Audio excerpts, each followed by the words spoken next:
Aruba idealism the best तौबा तुम मियें द बेस्ट तौबा ऑप्टिमिस्टिक पॉइंट मोइना कयामुद्दीन पुखरी मियुंद ओजाना नेनबिगनी ओजा अब्दुल खेर चौधरी ओजा होबिरसी मसी राइटर्स यूनियन इम्फाल अमसोंग अखोगी आसाम यूनिवर्सिटी सिलचर गा पुन्ना अखोगी पांथोकमिनरिबा नोंमगी ओइबा नेशनल सेमिनार कयामुद्दीन पुखरी मयुंगी पुंसी अमसोंग साहित्य हाइबे हिरम असिगी अखोगी अनिसुब सेशन की सेमिनार सेशन असिगी मॉडरेटर ओइबिरिबा इकाई खुमनजरिबा ओजा डॉक्टर एम सनातोंबा मसोंग अखोगी आइगे पेपर पामिनरिबा ओजा इकाई खुमनजरिबा ओजा एसएम सेक हौसिकता इमानदे फजना पाबिखिबा पेपर रीडर मुसलमान लिंक्सिंग बिरिबा ओजासिंग खुदिंगमक ओइना अहमदा तरामनि इकाई खुमनबुसरी हौजिकती अखोइसे वाना मतम मोइरेको कनो पेपर से लोरपगी अयुक्तगी लापगी अदै समजिन्ना दम पारगे अखोइगी ऑप्टिमिस्टिक कवि अमोइना कयामुद्दीन पुखरी मयुम मसे महाकी कुईदा उफंगिबा मराइबाक नुसिबा मजाकी महाकी लाइनिंगी कंसेप्ट मदुदा अखन्नबा मिडियम थमगा अहुमसिदा दुम नैननी कयामुद्दीन पुखरी मयुम अखोइगी मणिपुरी लिटरेचर की ताइबंगदा 1970s की मतुंग थोरकपा अखोइगी मितैरोन की सनाइरबा इबनी अखोइना महाकु अखोइगी मणिपुरी मुस्लिम कम्युनिटी असिगी मणिपुरी लिटरेचर दा अखोइगी अखन्नबा मिहुत अमोइस लौनाइ रिप्रेजेंटेटिव तौरंबा अदुगुम मिसकनि महाकसे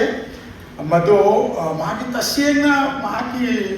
लिटरेचर से कोन पारोगे कोन उफंगी से तमोइ सेंगना लिटरेचर लुपसकिबा मणिपुरी लिटरेचर से वो यामना हाइदे पामजबा मदुगिदमक्ता कथोकपा मदुनि महाकसे तसेंगना अखोइगी लोन अमसुंग साहित्यबु नुसिबा कवि अमनि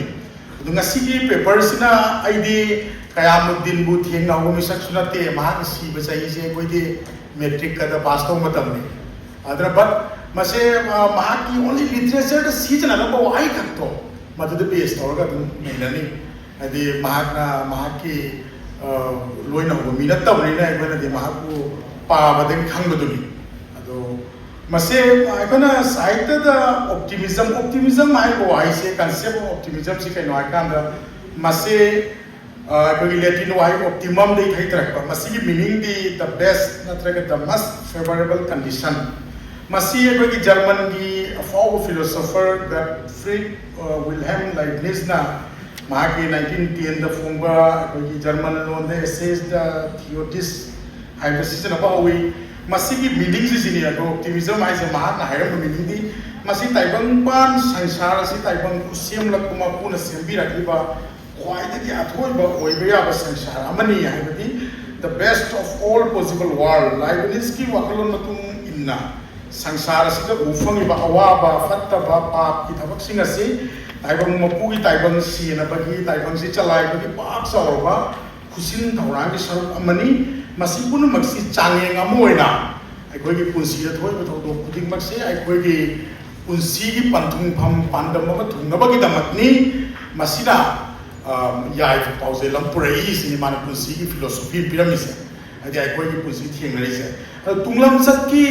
अखोइगी रोमांटिक पोइट्स सिंगदि मसे हेना कुमांग चौसिलकना अखोइगी लाइनिंग की मिटिंगदगी लाथोरागा अखोइगी पुंसी की असेंबा real experience reality is the best तोरागा अखोइगी ऑप्टिमिस्ट ओइबा थाजबि फंबि सैलिंसिरे अदु ऑप्टिमिस्ट पॉइंट असिना पोइसिंग असना मियोइ पुंसी अमदि खुनाय असि मनुसना लैबा मुक्नबा पेंदबा अमदि निंगमदबि मैचाक असि मरक्ता कोइ पुंसी आइसे अवामना थल्लबनि मसिगी अवाम मरक्सिदा नुंसीबदा थाजबदा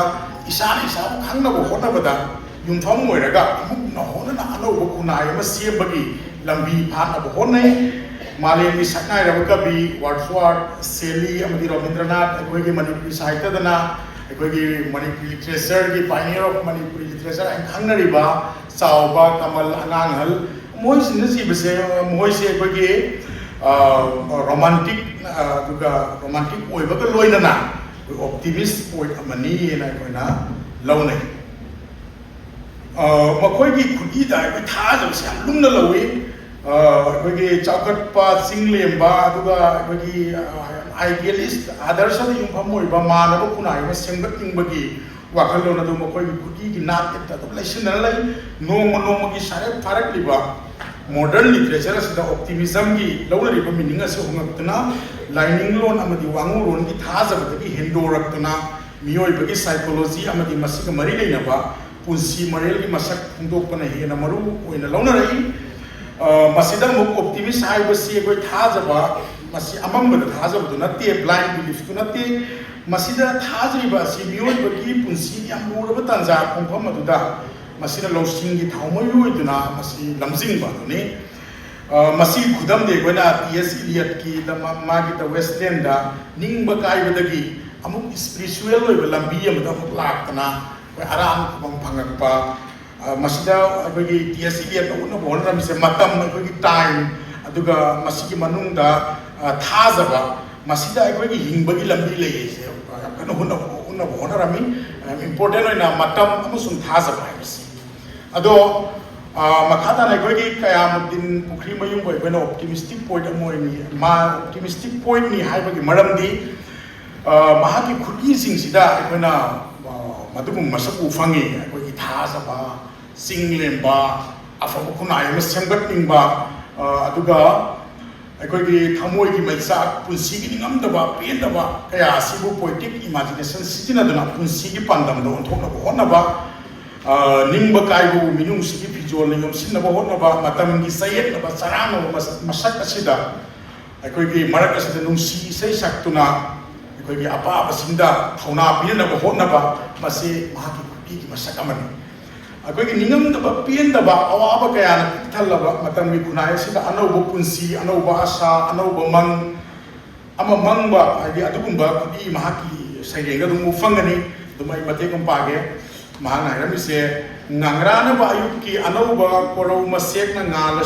ngalasanu ningi nongthi nong aki tuzungba ko khrasanu nungsuk nungjana ba tanba mang khrasanu chu kaya kupsilu ba nungthangna ba awaba si awaba ngasi ayuktagi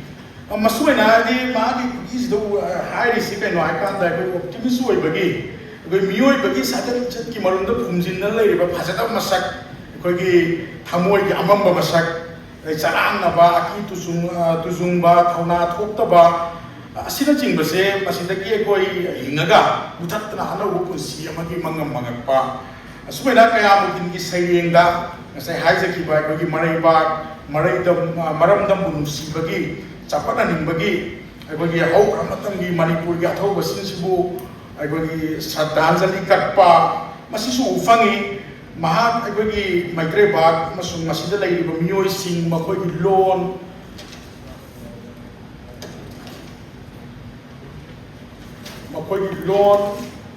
lining culture agogi mogi folklore folk culture amasibu nusiba kabi amani haibase mahaki gi saireng se para khangam le mahana agogi maitai gi folk character folklore gi character sing se masisu saitara ga saireng da mana iram me aduna masa agogi mitai ron gi khunung lon si khangba misakamani agogi mitai gi ariba tradition how kramatam gi mangal khangba adugumba aiba mane lobe ga amadi fukri me se hekta masa soba mina ni simba kabi wore panateba mahaki writing sing sida to an masa yauba agogi manipuri folklore gi legendary character sing ukhalaga saireng iba masi kena kanda mahaki agogi tonu laising lembi masigi mari leinam nungsi wari khammatoi bi nungsi wari asina jingbase mahaki saireng da dum yaubani ado masina mahang agogi khununglon gi agogi folk characters in this season araga mahaki saireng gi mapangan si kakana na boneba aduga apa basingda agogi cultural sense am pina bona ba culture gi agogi sanabi tradition se agogi apa basingda khangana bona ba yona bona ba masi mahaki art amani ado aduga maitre baki agogi hau ramangal do agogi manipur sigi masagi unique oiba culture identity bhasa masatu na bonai masita natana akhoi kayamudin pukri mayum se lamdam si ki ising nungsit lamit tumit ki maram da su yam sense le raba kabi amani mahaki loktak pat kamari le na saireng do akhoi na paragadi magi lamit lon ki sina chingbase dum ufangane ba aduna saireng asite akhoi na loktak ki mafaza ba du sijina duna marik sumna akhoi ki kharekam saw gi loktak ma panda saireng ka do तब कि खरेकम सावगी लोटाक मपान दसिजु याम फजब सैरेंगनि अखोय मणिपुर की लमित तुमित ताकप ngamba दुगुंबा मदुमक यौद्रगजु अखोय की ओजा कयामुद्दीन की मागी लोकथाकी से याम फजैने पा अदो कवि असिना मराइबाक मरमदम बु नुंसीबा सिदि अखोय ऑप्टिमिस्टिक वॉइस सिंसिदा दुम तौवेबा मोय मराइबाक मरमदम सि मसिम सैथारगी इबा अदुना masina maraiba maramdam si boy bana palem imaga sangdam naduna mama amana masa sing bu yokpa honarak pada wasarakhi matau sai thaba adu yama singam lodraba laman oina utpa mase saireng si dum palli pamana luthong kubi lairabi pare palem ima pukfabi khomlang laman di palem bi singam laroi na cha sina sumaina magi saireng da akhagi makha da sudum थोंगत पीरो नचा सिंदा महुक नरे सिल्लगे नपारी नमो मैखोइसु पलेम फिदम लौजगे सुमेना मागी सैरेंगा सिगुंबा अखोगी मराइबाक मजाती बु अखोगी लमदम असिबु तौबिमल खंबु उत्पा अखोगी लैबाक असिबु मरा छनब होनबदा अखोगी पुवारीदा यम साव थौदांग लोकिबा अथौ बसिंगु निंसिंगबा अखोगी पलेम फिदम लौजगे हाइबा यम idealistic ओइबा अखोगी तमजनिंगाई ओइबा अदुगुंबा historical characters सिंग दुनि सिंगाली हाना मखादाना मणिपुर बु थागत प सैरेंग मयाम लेरे को मसी आई पाजर रोगे माक से तसेंगना पेट्रियोटिक पॉइंट अमनी मणिपुर बु नुंसीबा मैतई बु नुंसीबा लमदम असिगी कांगलुप बु नुंसीबा अदुगुंबा वाखंग सिनबा लमित तुमित बु खंगबा कवि अमनी की पेट्रियोटिक मणिपुरी पॉइंट अमनी सु हाइबिया अदुगा कयामुद्दीन की सैरेंगदा की ऑप्टिमिस्ट साइड की मनुंदा मिस्टिक पॉइंट हाइरामा साइड लाइनिंग दता लाइनिंग सिदा यामना वाखन लुपसबा अदो कयामुद्दीन बोइना ऑप्टिमिस्टिक पॉइंट ओइना नैनरबनिने माकी लाइनिंग की वाखन लोन सिसु या मरुवा कयदि कयामुद्दीन से मुस्लिम अमनी को माकी तोंगानबा लाइनिंग की फेथ अमसु लैजरी मे मसादा बट मणिपुरी लिटरेचर तोरमदना अमनी अदुना लाइनिंग रिलीजन हाइबसी अखोगी फोक सोसाइटी खुदिंगमक की सेंटर दे हिंदन लैबा अखोय ख्वाइदगी मरुओइबा कल्चर की मसकनेबा मसी अखोयना कांथोगा काइन नैना बियारोय हायें भो तुम मसी लैनी अदुना अखोयना हौग्र मतमदगी हौरगा हौजिकी यामना मॉडर्न पीरियड असि फावबा मियोइबगी वाखल बिदिंग असिबो ख्वाइदगी कन इन्फ्लुएंस तौरिबा साफो पीरिबा वाखल लॉजिक नो थिरुदो लाइनिंग ओइरम लाइनिंग सिदा मियोइबगी वाखल बिदिंग सि कन्ना इथिल तौबा साफो पीबा ngamba अदुगुंबा कल्चर की मसकने अदु सुमाइना कयामुद्दीन सु मुस्लिम अमो ओइबनिने रोमांटिक अमसुंग ऑप्टिमिस्ट कवि सिंसिसु लाइनिंग लोन अमसुंग मसिगी वाखल लोन बु सैरेंगी निंथीजब लोन दे इथोक्तना मियोइबबु अचुंब लंबीद लमसिंगब होनै मोइगी रोमांटिक दे ऑप्टिमिस्ट पॉइंट सिंग तौसे केना कांदा लाइनिंग की स्पिरिचुअल बोंग सि इथोगा मियोइबदा अचुंब तांग होनबा मसी तौवेबा अदुना लाइनिंग की मपांग से कल्लिगो मियोइबदा मसीना कोई मियोइ मसेनी मरकता नुंसिनबसु पुरै थीनबसु पुरै लाइनिंग आसी अमरुवाय अदुना लाइनिंग लोन अमदी स्पिरिचुअल की नुंग की मीनिंग पीदना इबा से कोई आइबा कवि सिंसी बय मिस्टिक पॉइंट हारगसु खांगै मिस्टिक पॉइंट सिंसी आत्मा परमात्मा अनियसी खोंगलै खोंसत मदुगी ताइबंग मिन उद मसक मदुगी स्पिरिचुअल मीनिंग पीना बहोनबा असोंग मोय वाखल सि लुपक लैबा मसी मिन दि उदे को स्पिरिचुअल पॉइंट से अदुना मोयना मसी की मीनिंग से पीना बहोनबा कोई अपाब सिंदा कवि कयामुद्दीन पुखरी मयुजो थवाई की अरेपा पोथाफम अमा थीजबदा गाउजो कविनेबा मागी से एक्सिजि पाउ सीबा निंसिंगनबा मदुगी सीरगा अरान बम फंगबा अदे सिनिंगदबा सिगुंबा मागी अखोय आत्मा अखोय थवाई से की पोथाफम अमा थीबा अदुगुंबा सैरांबा अमनेबा ꯑꯗꯨ ꯁꯤꯔꯒꯗꯕ ꯊꯋꯥꯏ ꯑꯁꯤꯒꯤ ꯑꯔꯣꯏꯕ ꯄꯣꯊꯥꯐꯝ ꯑꯣꯏꯔꯤꯕ ꯑꯩꯈꯣꯏꯒꯤ ꯃꯨꯁꯂꯤꯝꯁꯤꯡꯒꯤ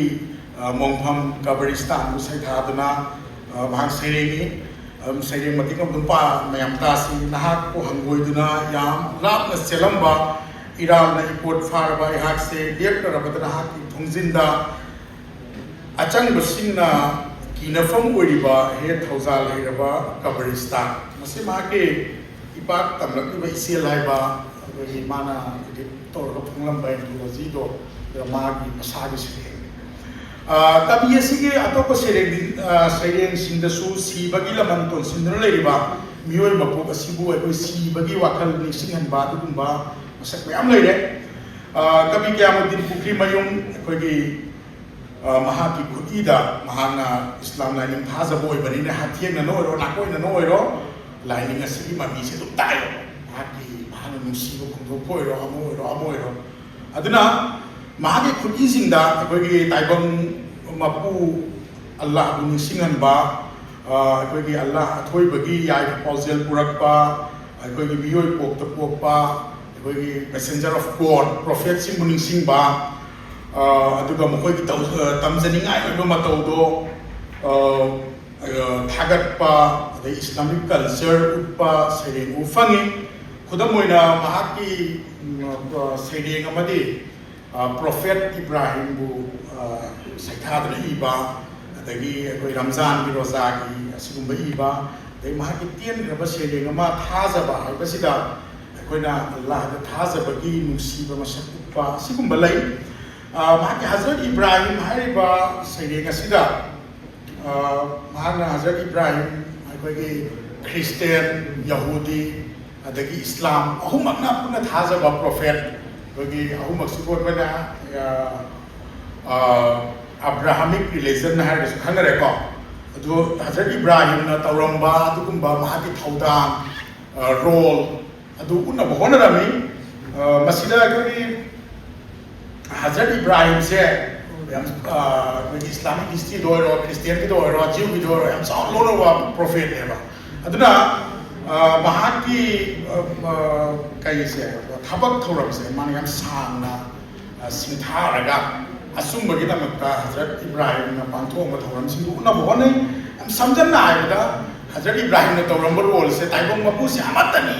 है हाइबो होनबदा कथोंब पुंसीनेबा ताइबंग मपु से अनि सुदे अहुम सुदे अमखत्तनी मदुगी प्रमाण पिरंबा मदुगीदमक्ता अवाब खांगिबा मदुगीदमक्ता मैरक्ता लंजनगिबा नमरुद निंथवाय जमान पल्लिबा मदुदा तौकिबा सुमाइना मियोइबा खुनाइदा अखोगी मोनोथेइज्म अखोगी अमता थाजबा मदुगी याम कनबा रिवोल्यूशन अम तौरंबा अखोगी ह्यूमन सिविलाइजेशन सिदा अदुगुंबा महाकि पुंसीगी ख्वाइदि चावबा पांडम अमोय लौकिबा प्रोफेट अदुगु निसिंगना अखोगी हौजिकी मागी हजरत इब्राहिम हाइबा सैरेंसी रमी मसिकी मतांगदाइना पाजरोय अदुम हजरत इब्राहिम सि कनानो करिनो अदुगु महाकि सैरेंगदा माना कम सैथारमी मदु पेपर्स दु यावरे मयाम दु पाबिरो अखोगी कुरान नसु हजरत इब्राहिम सि कन थागले महाकि तसेंगना अखोगी ताइबंग मपुगी अमतनी हाइबसिदा हाइदि मसागी मथौना उठखिबा अदुगुंबा मिसक अमनेना सरेंडर तौखिदबा कैरेक्टर अमनेना वारोइसिन ओइना थमनिंगे अखोगी वारोइसिन कयामुद्दीन पुख्रीमयुमना फोंगलंबा सैरेंसिंग असि नैनरोगा मपुंग ओइना महाकु रोमांटिक ऑप्टिमिस्टिक अमदि मिस्टिक पोइट अमोय लौबा याय मॉडर्निज्म मतमगी इसिंग नोंसि मरक्ता हौरक चावरखिबा कवि असिना करमना नुंसी इसै सक्तुना मपुंसी लेनखिबनो हाइबसि मसि तोंगानना नैननिंगाय ओइगो हाइदि कयामुद्दीन पुख्रीमयुमना थोरक मतमसे असोमदे सी वीडियो नोइना आई लाइनिंग लौदे लाउ मतम दुनेबा दे कुछ लाइव रे याद रे दे मियोय समाज की फजदा मतौ आदि मणिपुरी लिटरेचर दा मतम दुदा एक लाउना इनिंग बि न मतम दुनेबा कयामुद्दीन पुख्रीमयुमना सैरेंग रे मतम से मसि मॉडर्निज्म पिरियड की कनबा साफु ओइ मतम नि अदु मतम सि धमाना कमाइना नुक्सी इसै सागा निंगम दब थमोय की इसै नत्रगा मसी तोंगान नि नबि आइको माकी तोंगान फिलोसॉफी लेरमगनेबा बट कोट दि कंट्राडिक्ट ओय मतम दुगी मणिपुरी लिटरेचर की मसक सिदि ꯍꯥꯏꯗꯤ 70s 80s ꯀꯤ ꯄꯤꯔꯤꯌꯣꯗꯁꯦ ꯑꯩꯈꯣꯏꯒꯤ ꯃꯅꯤꯄꯨꯔꯤ ꯂꯤꯇꯔꯦꯆꯔꯗ ꯑꯁꯥꯎꯕ ꯀꯕꯤꯁꯤꯡ ꯊꯣꯔꯛꯄ ꯃꯇꯝꯗꯨꯅꯦꯕ ꯈꯨꯟꯅꯥꯏꯒꯤ ꯆꯠꯅꯕꯤꯁꯤ ꯌꯥꯅꯤꯡꯉꯛꯇꯕ ꯑꯃꯣꯠꯄ ꯑꯃꯝꯕ ꯀꯔꯞꯁꯟ ꯑꯁꯤꯅꯆꯤꯡꯕꯒꯤ ꯃꯥꯌꯣꯛꯇ ꯌꯥꯝ ꯀꯟꯅ ꯂꯥꯎꯕ ꯃꯇꯝꯅꯦꯕ ꯕꯠ ꯑꯩꯈꯣꯏꯒꯤ ꯀꯌꯥꯃꯨꯗꯤꯟ ꯄꯨꯈ꯭ꯔꯤ ꯃꯌꯨꯝꯒꯤ ꯃꯇꯝꯗꯨꯗ ꯅꯨꯡꯁꯤꯕꯒꯤ ꯑꯁꯤꯒꯨꯝꯕ ꯌꯥꯝ ꯑꯣꯞꯇꯤꯃꯤꯁꯇꯤꯛ ꯑꯣꯏꯕ ꯔꯣꯃꯥꯟꯇꯤꯛ ꯑꯣꯏꯕ ꯋꯥꯈꯜꯂꯣꯟ ꯏꯔꯝꯃꯤ ꯑꯗꯨ ꯄꯦꯄꯔꯁꯤꯗ ꯑꯩ ꯃꯁꯤꯗꯤ ꯅꯩꯅꯔꯣꯏꯀꯣ ꯁꯨꯝ ꯁꯝꯖꯟꯅ ꯃꯤꯌꯥꯝꯒꯤ ꯅꯣꯂꯦꯖꯇ ꯂꯩꯍꯧꯅꯕ ꯑꯩ ꯍꯥꯏꯕꯅꯤ ꯑꯗꯨꯝ ꯑꯣꯏꯅꯃꯛ ꯀꯌꯥꯃꯨꯗꯤꯟ ꯄꯨꯈ꯭ꯔꯤ ꯃꯌꯨꯝꯁꯦ ꯑꯩꯈꯣꯏꯒꯤ ꯃꯣꯗꯔꯅꯤꯖꯝꯒꯤ ꯏꯊꯤꯜꯁꯤ ꯁꯨꯡꯐꯝ ꯄꯥꯟꯈꯤꯗ꯭ꯔꯦ ꯅꯠꯇ꯭ꯔꯒ ꯃꯗꯨꯗꯒꯤ ꯂꯥꯞꯊꯣꯛꯈ꯭ꯔꯦ ꯍꯥꯏꯕꯁꯨ ꯅꯠꯇꯦ ꯃꯍꯥꯛꯀꯤ ꯁꯩꯔꯦꯡ ꯈꯔꯗꯕꯨꯗꯤ ꯃꯣꯗꯔꯅꯤꯖꯝꯒꯤ ꯋꯥꯈꯜꯂꯣꯟꯁꯤ ꯆꯦꯟꯕ ꯃꯗꯨ ꯃꯥꯟꯕ ꯁꯩꯔꯦꯡ ꯈꯔꯁꯨ ꯑꯗꯨꯝ ꯌꯥꯎꯋꯦ ꯑꯗꯨꯅ ꯃꯁꯤ ꯇꯣꯉꯥꯟ ꯂꯩꯅꯔꯁꯤ ꯃꯍꯥꯛꯁꯤ ꯃꯄꯨꯡ ꯑꯣꯏꯅ ꯔꯣꯃꯥꯟꯇꯤꯛ ꯀꯕꯤꯅꯤ ꯍꯥꯏꯕꯁꯦ ꯃꯍꯥꯛꯄꯨ ꯅꯩꯅꯕ ꯀ꯭ꯔꯤꯇꯤꯛ ꯈꯨꯗꯤꯡꯃꯛꯅ ꯌꯥꯅꯔꯕ ꯋꯥꯐꯝꯅꯤ ꯋꯥꯔꯣꯏꯁꯤꯟ ꯑꯣꯏꯅ ꯑꯩꯅ ꯊꯝꯕ ꯌꯥꯕꯗꯤ ꯀꯌꯥꯃꯨꯗꯤꯟ ꯑꯩꯈꯣꯏꯒꯤ ꯊꯃꯣꯏꯒꯤ ꯄꯥꯎꯗꯝꯕꯨ ꯁꯩꯔꯦꯡꯗ ꯔꯤꯐ꯭ꯂꯦꯛ ꯇꯧꯍꯟꯗꯨꯅ ꯑꯄꯥꯕꯁꯤꯡꯒ ꯄꯥꯎ ꯐꯥꯎꯅꯕ ꯉꯝꯈꯤꯕ ꯀꯕꯤ ꯑꯃꯅꯤ ꯍꯥꯏꯕꯁꯤꯅꯤ ꯃꯍꯥꯛꯀꯤ ꯈ꯭ꯋꯥꯏꯗꯒꯤ ꯆꯥꯎꯕ ꯃꯒꯨꯟ ꯑꯃ ꯀꯩꯅꯣ ꯍꯥꯏꯀꯥꯟꯗ ꯀꯝꯃ꯭ꯌꯨꯅꯤꯀꯦꯠ ꯇꯧꯕ ꯉꯝꯕꯁꯦ ꯑꯩꯈꯣꯏꯒꯤ ꯀꯕꯤ ꯃꯌꯥꯝ ꯂꯩꯌꯦꯕ ꯑꯗꯨꯕꯨ ꯃꯤꯅ ꯈꯪꯗꯦ ꯀꯔꯤ ꯈꯪꯗꯦ ꯀꯝꯃ꯭ꯌꯨꯅꯤꯀꯦꯠ ꯇꯧꯕ ꯉꯝꯗꯦ ꯑꯩꯈꯣꯏꯒꯤ ꯔꯥꯏꯇꯔꯁꯤꯡꯒꯤ ꯈ꯭ꯋꯥꯏꯗꯒꯤ ꯃꯔꯨꯑꯣꯏꯕ ꯃꯒꯨꯟ ꯑꯃꯁꯤ ꯀꯝꯃ꯭ꯌꯨꯅꯤꯀꯦꯁꯟꯅꯦꯕ ꯇꯤ.ꯑꯦꯁ. ꯏꯂꯤꯌꯠꯅ ꯃꯥꯒꯤ ꯀ꯭ꯔꯤꯇꯤꯁꯤꯖꯝꯗ ꯌꯥꯝ ꯁꯦꯡꯅ ꯂꯩꯅꯕꯅꯦꯕ ꯀꯝꯃ꯭ꯌꯨꯅꯤꯀꯦꯠ ꯇꯧꯕ ꯉꯝꯒꯗꯕꯅꯤ ꯁꯤꯅꯦꯕ ꯏꯝꯄꯥꯔꯁꯅꯦꯜ ꯑꯣꯏꯒꯗꯕꯅꯤ ꯄꯥꯔꯁꯅꯦꯜ ꯑꯣꯏꯔꯣꯏꯗꯕꯅꯤ ꯑꯩꯈꯣꯏꯅ ꯏꯕ ꯃꯇꯝꯗ ꯏꯃꯣꯁꯟꯁꯤ ꯂꯨꯖ ꯑꯣꯏꯔꯛꯇꯅ ꯑꯩꯈꯣꯏꯒꯤ ꯄꯨꯛꯅꯤꯡꯒꯤ ꯋꯥꯈꯜꯂꯣꯟꯁꯤ ꯑꯩꯒꯤ ꯔꯥꯏꯇꯤꯡꯁꯤꯗ ꯌꯥꯝ ꯐꯣꯡꯗꯣꯔꯛꯑꯗꯤ ꯑꯗꯨ ꯁꯕꯖꯦꯛꯇꯤꯚ ꯑꯣꯏꯔꯛꯑꯦ ꯃꯗꯨꯅ ꯑꯩꯈꯣꯏꯅ ꯅꯩꯅꯕ ꯅꯨꯡꯉꯥꯏꯔꯛꯇꯦꯕ ꯑꯩꯈꯣꯏꯒꯤ ꯏꯁꯥꯒꯤ ꯑꯣꯏꯕ ꯋꯥꯔꯤ ꯏꯁꯥꯒꯤ ꯄꯨꯛꯅꯤꯡꯒꯤ ꯑꯗꯣ ꯀꯌꯥꯃꯨꯗꯤꯟꯒꯤ ꯃꯒꯨꯟ ꯑꯃ ꯑꯩꯅ ꯃꯥꯒꯤ ꯁꯩꯔꯦꯡꯁꯤ ꯄꯥꯔꯒ ꯊꯦꯡꯅꯩ ꯃꯥꯁꯤ ꯀꯝꯃ꯭ꯌꯨꯅꯤꯀꯦꯠ ꯇꯧꯕ ꯀꯕꯤ ꯑꯃꯅꯦꯕ ꯀꯝꯃ꯭ꯌꯨꯅꯤꯀꯦꯠ ꯇꯧꯕ ꯉꯝꯕ ꯃꯁꯤ ꯂꯤꯇꯔꯦꯔꯤ ꯀ꯭ꯔꯤꯇꯤꯁꯤꯖꯝ ꯌꯥꯝ ꯃꯔꯨ ꯑꯣꯏ ꯑꯗꯣ ꯃꯁꯤ ꯑꯩꯈꯣꯏ ꯀꯝꯃ꯭ꯌꯨꯅꯤꯀꯦꯠ ꯇꯧꯕ ꯀꯕꯤ ꯑꯃꯅꯦꯅ ꯑꯩꯅ ꯃꯥꯕꯨ ꯂꯧꯏ ꯁꯩꯔꯦꯡꯗ ꯀꯝꯃ꯭ꯌꯨꯅꯤꯀꯦꯁꯟ ꯍꯥꯏꯕꯁꯤ ꯌꯥꯝ ꯃꯔꯨ ꯑꯣꯏ ꯑꯩꯈꯣꯏꯒꯤ ꯃꯥꯏ ꯄꯥꯛꯂꯕ ꯀꯕꯤꯁꯤꯡꯒꯤ ꯈ꯭ꯋꯥꯏꯗꯒꯤ ꯑꯊꯣꯏꯕ ꯃꯒꯨꯟ ꯑꯃꯗꯤ ꯀꯩꯅꯣ ꯍꯥꯏꯕꯀꯥꯟꯗ ꯔꯤꯗꯔꯁꯤꯡꯒ ꯁꯩꯔꯦꯡ ꯄꯥꯔꯤ ꯃꯤꯁꯤꯡꯒ ꯀꯝꯃ꯭ꯌꯨꯅꯤꯀꯦꯠ ꯇꯧ ꯉꯝꯃꯦꯕ ꯍꯥꯏꯗꯤ ꯃꯥꯅ ꯏꯟꯗꯥꯏꯔꯦꯛꯂꯤꯀꯣ ꯃꯁꯥ ꯌꯥꯎꯗꯅ ꯑꯗꯨ ꯃꯥꯒꯤ ꯁꯩꯔꯦꯡꯁꯤꯡꯗꯨꯅ ꯀꯝꯃ꯭ꯌꯨꯅꯤꯀꯦꯠ ꯇꯧꯕ ꯉꯝꯕ ꯑꯁꯤꯅꯤ ꯀꯌꯥꯃꯨꯗꯤꯟ ꯃꯗꯨ ꯉꯝꯈꯤ ꯃꯍꯥꯛꯀꯤ ꯁꯩꯔꯦꯡꯕꯨ ꯑꯩꯈꯣꯏꯅ ꯍꯧꯖꯤꯛ ꯐꯥꯎꯕ ꯅꯩꯅꯕ ꯂꯦꯞꯇ꯭ꯔꯤ ꯃꯁꯤꯃꯛ ꯀꯌꯥꯃꯨꯗꯤꯟꯒꯤ ꯃꯥꯏ ꯄꯥꯛꯄꯅꯦ ꯂꯧꯕ ꯌꯥꯏ ꯑꯗꯨꯒ ꯋꯥꯍꯩꯒꯤ ꯍꯩꯁꯤꯡꯕ ꯃꯁꯛ ꯁꯤꯖꯤꯟꯅꯗꯨꯅ ꯅꯤꯡꯉꯝꯗꯕ ꯊꯃꯣꯏꯒꯤ ꯄꯥꯎꯗꯝꯕꯨ ꯁꯩꯔꯦꯡꯗ ꯑꯃꯗꯤ ꯁꯩꯔꯦꯡꯕꯨꯅ ꯊꯥꯖꯕꯗ ꯑꯣꯟꯊꯣꯛꯅꯕ ꯍꯣꯠꯅꯔꯝꯕꯒꯤꯗꯃꯛ ꯀꯌꯥꯃꯨꯗꯤꯟꯕꯨ ꯃꯅꯤꯄꯨꯔꯤ ꯑꯩꯈꯣꯏꯒꯤ ꯁꯥꯍꯤꯇ꯭ꯌꯒꯤ ꯖꯒꯠꯅ ꯃꯇꯝ ꯈꯨꯗꯤꯡꯃꯛꯇ ꯅꯤꯡꯁꯤꯡꯒꯅꯤ ꯁꯩꯔꯥꯡꯕ ꯑꯏꯕ ꯈꯨꯗꯤꯡꯃꯛꯀꯤ ꯃꯁꯥ ꯃꯁꯥꯒꯤ ꯈꯨꯠꯐꯣꯡꯗꯣꯛꯀꯤ ꯄꯜ ꯑꯃ ꯂꯩꯖꯕꯒꯨꯝ ꯀꯌꯥꯃꯨꯗꯤꯟꯒꯤ ꯁꯩꯔꯦꯡꯒꯤꯁꯨ ꯄꯜ ꯑꯃ ꯂꯩꯖꯩ ꯀꯌꯥꯃꯨꯗꯤꯟꯒꯤ ꯈꯨꯠꯏꯁꯤꯡꯕꯨ ꯑꯩꯈꯣꯏꯅ ꯍꯦꯟꯒꯠꯅꯁꯨ ꯊꯥꯒꯠꯄ ꯌꯥꯔꯣꯏ ꯍꯟꯊꯅꯁꯨ ꯌꯦꯡꯕ ꯌꯥꯔꯣꯏ ꯃꯍꯥꯛꯅ ꯃꯩꯇꯩꯂꯣꯟꯒꯤ ꯁꯥꯍꯤꯇ꯭ꯌꯒꯤ ꯂꯝꯗ ꯇꯧꯔꯝꯃꯤꯕ ꯃꯃꯜ ꯌꯥꯝꯂꯕ ꯈꯨꯗꯣꯜꯁꯤꯡ ꯑꯁꯤꯒꯤ ꯑꯁꯦꯡꯕ ꯃꯔꯤꯛ ꯆꯨꯝꯕ ꯃꯃꯜ ꯂꯦꯞꯄꯤꯕꯅ kaya ꯑꯩꯈꯣꯏꯒꯤ ꯀꯕꯤ ꯑꯁꯤꯕꯨ ꯑꯁꯦꯡꯕ ꯁ꯭ꯔꯗꯙꯥꯟꯖꯂꯤ ꯄꯤꯕ ꯍꯥꯏꯕꯗꯨ ꯑꯣꯏꯒꯅꯤ ꯑꯩꯒꯤ ꯋꯥꯈꯜꯂꯣꯟꯗ ꯃꯍꯥꯛꯀꯤ ꯁꯥꯍꯤꯇ꯭ꯌ ꯑꯁꯤꯕꯨꯒꯤ ꯁꯥꯏꯟꯇꯤꯐꯤꯛ ꯃꯃꯜ ꯂꯦꯞꯄꯤꯕ ꯑꯗꯨꯅ ꯀꯌꯥꯃꯨꯗꯤꯟꯒꯤ ꯑꯁꯦꯡꯕ ꯃꯍꯥꯛꯄꯨ ꯁ꯭ꯔꯗꯙꯥꯟꯖꯂꯤ ꯀꯠꯄ ꯍꯥꯏꯕꯗꯨ ꯑꯣꯏꯒꯅꯤ ꯃꯁꯤ ꯍꯥꯏꯔꯒ ꯑꯩꯒꯤ ꯄꯦꯄꯔꯁꯤ ꯃꯇꯥꯡꯁꯤꯗ ꯂꯣꯏꯁꯤꯟꯖꯔꯦ ꯄꯨꯝꯅꯃꯛꯄꯨ ꯑꯃꯨꯛ ꯊꯥꯒꯠꯆꯔꯤ ꯌꯥꯝꯅ ꯑꯩꯈꯣꯏꯒꯤ ꯃꯃꯜ ꯌꯥꯝꯂꯕ ꯄꯦꯄꯔ ꯇꯔꯨꯛ ꯃꯣꯔꯅꯤꯡꯒꯤ ꯁꯦꯁꯟꯗ ꯑꯍꯨꯝ ꯑꯃ ꯑꯗꯨꯒ ꯑꯥꯐꯇꯔꯅꯨꯟꯒꯤ ꯑꯩꯈꯣꯏꯒꯤ ꯁꯦꯁꯟꯁꯤꯗꯩꯗ ꯉꯁꯥꯏꯒꯤ ꯑꯍꯨꯝ ꯑꯃꯒ ꯄꯦꯄꯔ ꯇꯔꯨꯛ ꯑꯗ ꯑꯩꯒꯤꯗ ꯇꯥꯔꯤꯕ ꯄꯦꯄꯔꯁꯤꯗ ꯑꯣꯖꯥ S.M. ꯁꯦꯒꯤ ꯁꯣꯁꯤꯌꯦꯜ ꯋꯥꯔꯀꯔ ꯑꯃ ꯑꯣꯏꯅ ꯑꯩꯈꯣꯏ ꯀꯌꯥꯃꯨꯗꯤꯟ ꯄꯨꯈ꯭ꯔꯤꯃꯌꯨꯝ ꯌꯥꯝ ꯐꯖꯅ ꯑꯉꯥꯡ ꯑꯣꯏꯔꯤꯉꯩꯗꯒꯤ ꯍꯧꯅ ꯃꯍꯥꯛꯁꯤ ꯃꯥꯒꯤ ꯇꯣꯉꯥꯟꯕ ꯉꯁꯥꯏꯒꯤ ꯑꯩꯈꯣꯏꯒꯤ ꯀꯩꯔꯥꯎꯒꯤ ꯑꯦꯁꯣꯁꯤꯌꯦꯁꯟ ꯃꯌꯥꯝ ꯑꯃꯗ ꯌꯥꯎꯔꯛꯄꯗ ꯏꯟꯚꯣꯜቭ ꯇꯧꯔꯛꯄꯗ ꯅꯠꯇꯅ 8th ꯁꯦꯗꯨꯜꯒꯤ ꯃꯅꯤꯄꯨꯔꯤ ꯂꯦꯡꯒ꯭ꯋꯦꯖꯅ 8th ꯁꯦꯗꯨꯜꯒꯤ ꯁꯤ ꯆꯟꯅꯅꯕ ꯍꯣꯠꯅꯔꯛꯄ ꯃꯇꯝꯗ ꯌꯥꯝ ꯆꯥꯎꯅ ꯊꯧꯗꯥꯡ ꯂꯧꯈꯤꯕ ꯃꯤꯁꯛ ꯑꯃ ꯑꯣꯏꯅ ꯌꯦꯛꯏ ꯑꯗꯣ ꯀꯌꯥꯃꯨꯗꯤꯟ ꯄꯨꯈ꯭ꯔꯤꯃꯌꯨꯝꯒꯤ ꯃꯥꯒꯤ ꯑꯩꯈꯣꯏꯒꯤ ꯃꯤꯡꯁꯦꯜ ꯍꯥꯏꯕ ꯖꯔꯅꯦꯜꯗꯣ ꯃꯗꯨꯗꯨꯒꯤ ꯏꯗꯤꯇꯣꯔꯤꯌꯦꯜ 1984ꯗ ꯃꯗꯨꯗ ꯏꯗꯤꯇꯣꯔꯤꯌꯦꯜꯁꯤ ꯀꯅꯥꯅ ꯄꯤ ꯍꯥꯏꯕꯗ ꯀꯌꯥꯃꯨꯗꯤꯟ ꯄꯨꯈ꯭ꯔꯤꯃꯌꯨꯝꯅ ꯄꯤ ꯍꯥꯏꯔꯤꯕ ꯃꯤꯡꯁꯦꯜ ꯍꯥꯏꯔꯤꯕ ꯖꯔꯅꯦꯜꯁꯤꯒꯤ ꯃꯗꯨꯗ ꯃꯥꯅ ꯍꯥꯏ ꯑꯩꯅ ꯄꯣꯛꯄꯗꯒꯤ ꯑꯩꯅ ꯏꯃꯥꯔꯣꯜ ꯍꯥꯏꯗꯅ ꯍꯥꯏꯔꯛꯑꯕ ꯏꯃꯥꯔꯣꯜ ꯃꯤꯇꯩꯂꯣꯟꯁꯦ ꯉꯥꯡꯖꯔꯤꯕ ꯑꯩꯍꯥꯛꯁꯤꯒꯤ ꯏꯃꯥꯔꯣꯜꯁꯦ ꯃꯁꯤ ꯅꯠꯂꯝꯗ ꯇꯥꯔꯒꯗꯤ ꯀꯔꯝꯕ ꯂꯣꯟꯅꯣ ꯑꯩ ꯄꯤꯌꯣ ꯃꯥꯒꯤ ꯋꯥꯈꯜꯗ ꯑꯩꯒꯤ ꯂꯣꯟꯁꯦ ꯑꯇꯣꯞꯄ ꯂꯣꯟ ꯑꯃ ꯂꯩꯇꯥꯔꯒꯗꯤ ꯑꯩ ꯄꯤꯕꯤꯔꯣ ꯑꯩ ꯉꯥꯡꯖꯔꯒꯦ ꯏꯃꯥꯅ ꯄꯣꯛꯄꯗꯒꯤ ꯉꯥꯡꯂꯛꯄ ꯏꯃꯥ ꯂꯣꯟ ꯑꯁꯦ ꯉꯥꯡꯂꯨꯔꯕꯅ ꯏꯃꯥ ꯂꯩꯄꯥꯛ ꯃꯅꯤꯄꯨꯔꯒꯤ ꯃꯆꯥ ꯑꯃ ꯑꯩꯁꯤ ꯑꯣꯏꯗꯕ꯭ꯔꯥ ꯍꯥꯏꯕꯁꯤ ꯃꯥ ꯌꯥꯝ ꯇꯣꯏꯅ ꯍꯪꯉꯤ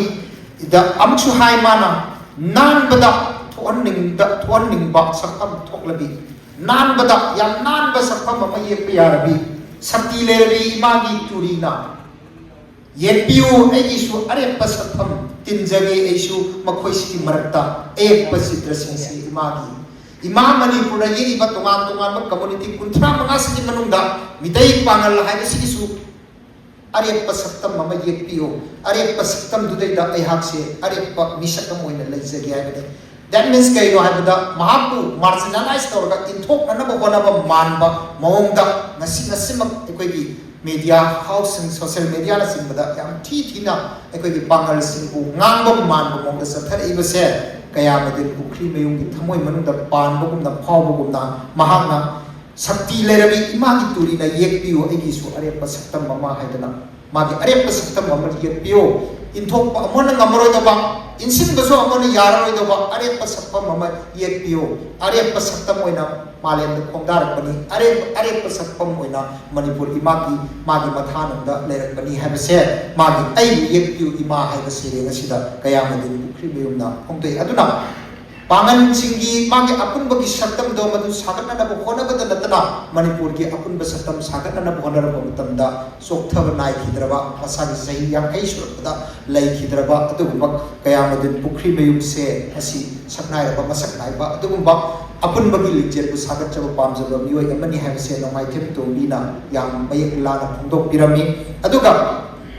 sigi kaya madin bukri mayum se masi oza Dr. Azai SM Seki Yamagi Mani paper da is a social worker kaya madin bukri mayum nainar pa matamda ekoi palle man hai masagi irabot ki jananeta hizam irabot ki tongan tongan ba makhal ki social reformation tauna na bagi madugi thabak to sathar ki base masi thengnaru ba tar ba sum pajaru badagi kaya madin bukri mayum da inspire tawi chanaru ba mana asagi kuirem hai bi nakse muslim ki tasu pangal ki tasu lai adugumba khuirem se khuirem ni janane ta hizam irabo se hizam nate khuirem ni khuirem de ke horpani khuirem gi modananda ko takhan haiba mana modananda poi modanandana ngasai gi magi tanjau poi tanjau na loknath poi loknath na ibungohol poi ibungohol na janane ta hizam irabo ko kadori Huirem gi magi takhan hai se sigi matamda ningthau gi phisi phina net pa haidana ningthau gi nupi angang sing gi leima sing gi nattaba mieng gi yengubadagi hari ba takhan se masisi nang ekhoi gi nang gi ai gi tinai asan ba mo oiba maramna nang hat pa makti hat aroi angang olal aroi aduna naha ka se sagai si intho ge haina sagai magi sagai si intho adubu la la pa matamda singmi singi akan ba ningthau ki batak lang tar tam da lang do ngak na bagi tam ta Chandrakirti Maharaj na kangla yai yai raga lan gi lan bau pi ba matam da sahi tara hum doi da ki na nipu phau da laluk ki pathap system ki matungina loina makse masagi are ba sem yom dana koi gi ma gi sempak yom ga thang ten yom ga pai raga lan la sin lai adugi lan si ki yor pa nupa masa na Chandrakirti Maharaj ki mathakta mamu hat na bagi tamta langkoi selakaba singi gi adugumba natamatu ki lalhuba mioi mari manga bu khudum selaga ma na hale madudagi nungsiman gedana ma ga anga se asisibu lamatamatu da lan gi lanjing koren haibade major farm se thindokre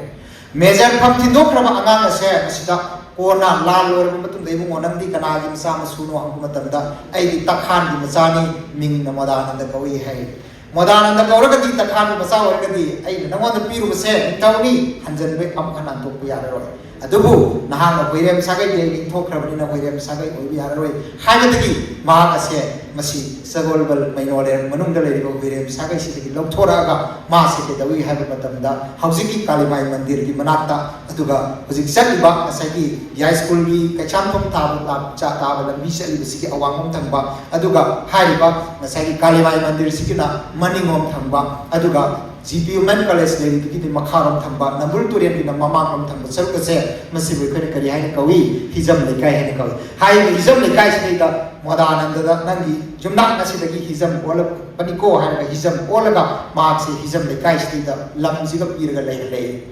adugum bai irabo se amuka su kai dawi haina matamda irabo pokpa mapa ibo hizam ibo mohol se masi sina lam congested or padagi hairiba lam masi dagi hizam le kai se ko tora ga haujiki magi पिसुम ओइनाम लेकाई सिदा मासे खोंतोरागा लेइबनी मपाना होंदोरको मतमसिदा मचासिना मागी नुपी हाइबदी हिजम कोंबी मागी जिकी थंबाल सना से मसिसिगा मकोय लिसे मसि मचा लेंद्रे मचा पोक्ट्रे मचा पोक्तबना मरम ओरगा मागी मसे से जननेता हिजम इराबोट की मचे से कोई इबेतोन हारिसे मसि सवाय जम लेरता कोई उसी मोयरांगोम सवाय जम लेरगना एनआरएन पंगी ऑपोजिट वाइट लेरिबल काइसे मसिदेदा मयुम पाली सवाय जम इवो सवाइस त मयुम पाली दरबार मेंबर ने मतबदुगी यामना मसक नाइ मिनी मसिदम मागी कनागी हिजम इबुंग हल की मसे इराबोट की न मने से मयुम पाली अदे इराबोट की मने से मयुम पाल मतबदा मासे के दौरे है मतबदा मसा लेत्रे सोमनाकन की कोई इबुंग हल से मसा लेत्रे कोई न मसा लेत्रब मतम सिदा सोमनाकन दी मनी से अंगांग अमा कोई यालान अंगांग से मचान पानी मचान पासी कई कोई सवाइजम समरेंद्र है सिनी सना जाबुस कोई फर्स्ट बीए मणिपुर यालान बीए अदुगी नुपा मसा से पोब मतुंदा नावरोन खुना अंगांग जे पोपगा मिरोल सनरे अनि सुबंगा नम पोप तोरे अदुदा मोपा नुपा इबुंगोल मसा लेजदब सिदा नंग आई इसा से मसी से पोगा नंग योक्सेरो अदुना मैनिंग गुंबदगी हौरगा हाइदना तंबाल नंबी सिसु कौरगा मक्कोय अनि सिदा अंगांग जे नुंदांग द तुमिना सिनगी अंगांग असि हिजम इराबो लोइदरसि अदुना सौगाइजम अमुकस पोय इराबो असिगुंबा इराबो चही कया पुंसी की बचही यांखै मंगा पुंसी की बसिगा मसिगी मतौ तमलिबा असै कया मदिन पुखरी मयुक चही यांखै पुंसी नि बसिगा अनि इसे कया द सानरिबो अदु मकल की सोशल वर्कर मोगी सोशल वर्कर है थमोय मुनुंद फावदबनी थमोय मुनुंद फावबा अखोगी मदुगुंबा मकल की इम्पैथी ए नुंगाइतेने असिगी दमत नुंगाइतबा सोरम कोंतोपसे इम्पैथी है न कव अदुगुंबा नुंगाइतबा सोरगलोइन नमना चंगसिलगा मापु कोंखटपिदना माबु सेवा तौबिबसे मसिगुना सिम्पैथी है न कव अदुगा अमरबदम हॉस्पिटल द पुबिदना मागी दमत सेन अयाबो पुथोक्तना लायेंबिबसे मसिगुना कंपैशन है न कव अदुना एम्पैथी सिम्पैथी अमसुम कंपैशन की थाक योरा कादनी practical nationalism is called patriotism practically Himalaya ba ki damta sidoke Himalaya ba ki damta thawai patha pi bo ai akiba leitre haina khalam do madu nasib khunai sida bi adu makal ki practical nationalism or patriotism mana ko se masibum leader se mathau tare madu kaya madu pukri me da madu ki mami du se kari hai thaba to na hai thaba to na magi kabu kayoi ba sideda chinagi matam da ising sopa sinagi bada karamaina sinagi hai bada ngasai maning mamang ko drong ko ba utong na masina utong do da ising so so da sinai madu da hai wang na hai he kabu kayoi ba maning su mamang su ko drong ko nayum da tu lei makang ko nayum mai na grong hai मांगम दगी यंग सु सोम नाकलम दगी नाकलम दगी कोई दी यंग सु येंग दगी यंग सु मणिपुर की सरकार सेन न बगी अदुगुबा मींस पांबई अमत उद्रब ngasi adugumba lengam pasina sina kaidawi haiba matamda Delhi da satlaga sarkar sen na bagi tamta campaign dawi kanani matogum kabui kayoi bagi matogum maning su mamang su horaba utong ado pai ga sing chokna na bhone sarkar sen na bhone adugu kwang nai re kari hare e kabu kayoi ba naning namang kodrong ho natu leima kan ko aduga nayum Shillong ki rajbari maina grong tum grehasa sigi pibam se masigi matam suda kayamuddin ukrimayum Muhammad Alimuddin sigum sigi role model idealism pidam mase tammaga Manipur sanale bakse amta sunung sina pon khalam si khangen pam yore siga dore lukka dore matam masida asigum mamakal gi aphaba miyoi singa se pukhatna makhoi bu syllabus ta hat na bu kona base mathau tai adunani kaidawi haiba matamda hari bise masisibu magi saktam masibu tinjage isu makoi sigi marakta ek par chitra sing se imagi ek par chitra sing se saktam sing se sigi manung chita ai gi su saktam mamak thambiro ai gi saktam se kana gi saktam no maitai pangal sigi saktam karai ga thangada no syllabus ta hakada Kayamuddin Pukri Mayumgi adugumba lari mana iramba Kayamuddin Pukri Mayum da natna kanagi ngasai Khairuddin Chowdhury gi magi lari aduga kaidawi handa da Abdul Khair Chowdhury gi da natna usu M.A. Hasim gi lari kumba se aduga S.M. Ahmad gi lari kumba asigumba lari singa se asigi marakta gi syllabus ta karamba matik cha gi se hapaga madugumba nungsi sana bagi limpul lasi madu pura kadar na syllabus ki madugumba syllabus committee ki graduation amsung post graduation ki under graduation ki syllabus committee ki member amsung convener hoina isa lajai aduna matang jabada hari se masi syllabus ta hakna bagi damukta ikoi hari ikoi silinau si merta khanaraga masi umsing si hapsalaga nungsi sana bagi masa se pura kadar ni hawa pa masi hari ba ai yambong Yamba SMC ki mari paper social worker moina hai akoi kayamudin habisida mamitari aduga ani subada koi bi nompom nongsu chilong nari ba khui da kayamudin gi nongalan da sasik habisida da tongan mamakhat ki nilakant gi adum ba khui da gi hauraga koi gi pacha gi khui stream of consciousness aduga loina na dinamani gi oiba waklon khuding makase loina makse pacha ga sumha ka khamnerure dinamani ga sumha ka tinarure aduga loina na nilakant basu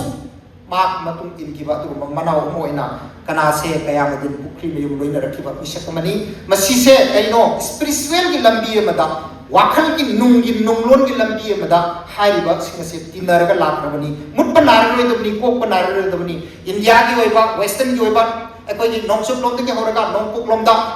da gi mukuma ga manipur sanalai pakasdaida kaya madin pukri me yungi adu makal gi in depth analysis magi literature gi magi corridor gi naina bagi padu pasi loiba khamban nai ro have se ai celebrate si gi magi papers da reflect tawi adu ga loina na optimistic oiba view da modernism gi laihau oiraga su akoi gi romanticism gi romantic parampara gi adu makal gi optimistic amasung nungsiba adu ga akoi gi shor thaja ja ba haiba miyeng do adu ba mystic oiba point ma gi miyeng do hariba kayamudi pukri mayung gi saktam da tai labukda lawpham ni haidana matam chuppada karino haiba matam da law thagada banati law thadaba mikupta law thadana hanga leriba mikup aduda lawpham dagi kobi hangam sum alu puthor pasu ngai koide mataw godum na modernism ge laihau ni hajar kasu nilakant gi jaklaw matam aduda romantic parampara da romanticism gi adum ba inglaba santi gi irik tokki aga manipur ima kanana ba saukatna ingna mengna hona ki ba adugumba kaya madin pukri mayungi magi magun magi sakdam magi analysis to why se ngasi gi seminar no magi sina loibu ngamoi numit tarani na su loibu ngamoi sahi gi asangna mahapu naina batai mabu naina badagi tholakpa maha amitra gi masakaduni manipur gi lairiba meitai amusu meitai pangal gi nungsibagi adugumba iri oigadori base adugumba amitra do thongna bagi damakta ngasi aho oirabasu matung ta su kayara khana naikisi naikai kisi amitra gi sapu do thokri makai naikisi manipur gi adugumba makal gi communal riot na mapokta hadana leiraba riot thoning laba mioi singa da amitra gi sapu do gi iri kamata moiso ki aga asiguma makal gi makoi gi thamoi da leiriba ku do lo thoksi ya wa pamasi thamjaraga ngasi gi closing remark asi matang sida tension jari